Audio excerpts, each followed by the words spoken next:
এই গভীর রাতেও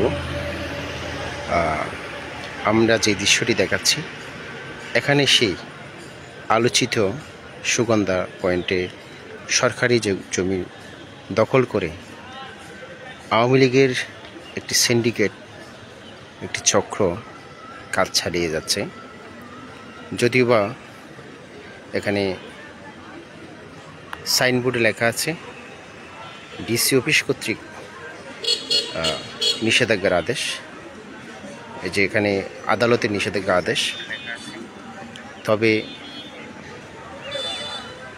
সাইনবোর্ডে নিষেধাজ্ঞার আদেশ লেখা থাকলেও এখানে চলমান রয়েছে সেই কয়েক শত কোটি টাকার খাস জমি দখল করে অবৈধ নির্মাণ কাজ। রাত যখন ঘনিয়ে আসে, এখানে কাজের স্পিডটা ততই বেশি বাড়ে। তবে এখানে একটা বিষয় লক্ষ্য করলে দেখা যায়, কোনো লাইট নেই ভিতরে, একদম কর্নার একটি লাইট দেয়া আছে। এই আলোর সামান্য আলোতেই 10-12 জন শ্রমিক, কোনো সময় 20 থেকে 30 জনের অধিক শ্রমিক কাজ করতে থাকে। আমরা জানি না এখানে আওয়ামী লীগের একটি সিন্ডিকেট,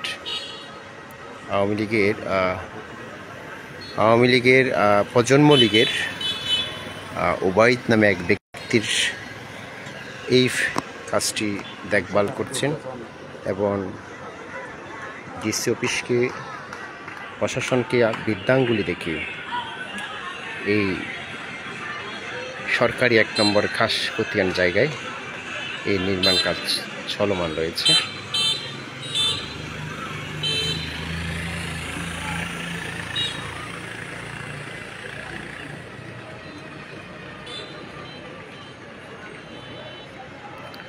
আমরা জানি এই প্রায় 5টি সারিতে, 6টি সারিতে দোকানের কাজ, নির্মাণ কাজ চলছে এবং খুব শীঘ্রই এই কাজটি সম্পাদন হবে।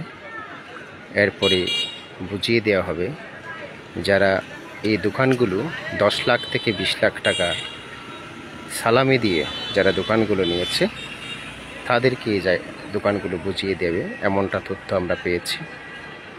তবে জানি না কেন বা কী কারণে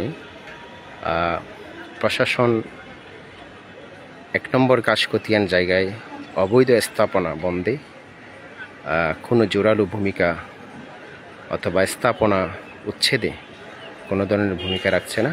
অনেকে মনে করছেন ওবায়দ নামে যে ব্যক্তিটি ইতিমধ্যে জাল দলিল এবং জাল খতিয়ান তৈরি করে এটি দখলে নিয়েছে বলে অনেকের ধারণা, এবং এই সিন্ডিকেটের সাথে অনেক ব্যক্তি তার সাথে জড়িত আছে, এমনটা আমরা তথ্য পেয়েছি। এখন স্থানীয় মানুষের আশা, এটি যদি অবৈধ হয়ে থাকে, কাগজ আদি, দলিল আদি সব কিছু যাচাই বাছাই করে যেন এটির একটা বিহিত করা করবে। এখানে এটি বন্ধে প্রশাসন তারা তাদের মতো করে আইন অনুযায়ী এই অবৈধ স্থাপনা নির্মাণ বন্ধ সহ উচ্ছেদ যেন কার্যকর ভূমিকা রাখে, এমনটা আশা করেন স্থানীয়রা। দেখতে পাচ্ছেন, যদিও বা আমরা এখানে অন্যান্য দিন যে কাজের স্পিড যেটা আমরা দেখেছি, তবে এখন অনেকটা নাই বললে চলে। আমরা খবর পেয়েছি, যেটা আমরা দেখেছি, আমাদের কাছে কিছু তথ্য এসেছে, ভিডিও ফুটেজ এসেছে। আজ 12টার পরেই 10-12 জনের একটি টিম এখানে কিছুক্ষণ কাজ করেছিল, পরে তারা টের পেয়ে এখান থেকে সরে যায়। তবে এখানে একটি জায়গায় তাদের অবস্থান থাকে, এখান থেকে তারা কার্যক্রম পরিচালনা করছে। এটি হচ্ছে সেই সুগন্ধা পয়েন্টের লাগোয়া, যেটি পুলিশ বক্সের সামনে। এই জায়গাটি প্রায় 2.5 30 একর জায়গা জুড়ে সরকারি খাস জায়গা দখল করে এই অবৈধ স্থাপনা চালিয়ে যাচ্ছে। পুরো চারপাশেই এখানে 20 ফিটের উঁচু টিনের বেড়া রয়েছে। এখান থেকে কোনো ব্যক্তির দেখা সম্ভব না এখানে কি কাজ হচ্ছে নাকি এখানে এটি বন্ধ রয়েছে।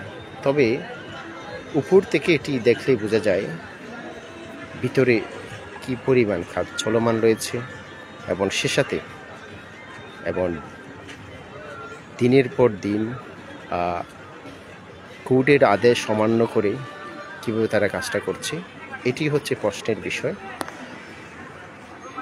তো সবাইকে ধন্যবাদ জানি আমরা এখান থেকে বিদায় নিচ্ছি। ভালো থাকবেন। রাতের অন্ধকারে অনেকটা আসলে স্পষ্ট করে দেখানো সম্ভব না। আমরা দিনের পর দিন যেটা দেখতে পাচ্ছি এটি নিয়ে খুব শীঘ্রই চাঞ্চল্যকর তথ্য পাবেন। এবং সেই ওয়াইদ একজন আওয়ামী লীগের একজন প্রভাবশালী নেতা, সে এখনও একটি সিন্ডিকেট তৈরি করে এই কাজটি চালিয়ে যাচ্ছে। জুলাই আন্দোলন, জুলাই অভ্যুত্থানের পরেও কিভাবে একজন আওয়ামী লীগের নেতা এখনও সরকারি জায়গা, সরকারি 1 নম্বর খাসখতিয়ান জায়গা দখল করে এই কাজ চালিয়ে যাচ্ছে, এটি হচ্ছে এখন প্রশ্নের বিষয়। সবাই আগামীতে চাঞ্চল্যকর তথ্য পাওয়ার জন্য সাথে থাকবেন। ভালো থাকবেন, ভালো রাখবেন। আসসালামু আলাইকুম।